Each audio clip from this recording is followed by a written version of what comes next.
కాబట్టి మేము రాష్ట్ర ప్రభుత్వానికి డిమాండ్ చేస్తున్నాం, హైదరాబాద్ చుట్టుపక్కల ప్రాంతంలో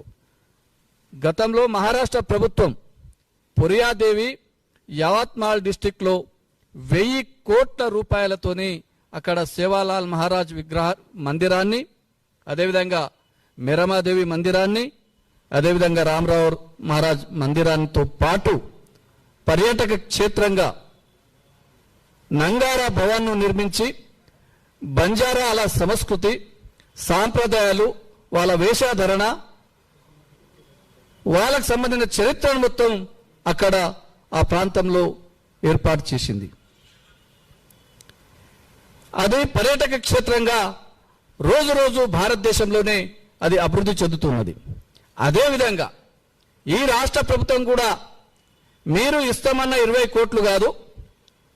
సమ్మక్క సారక్క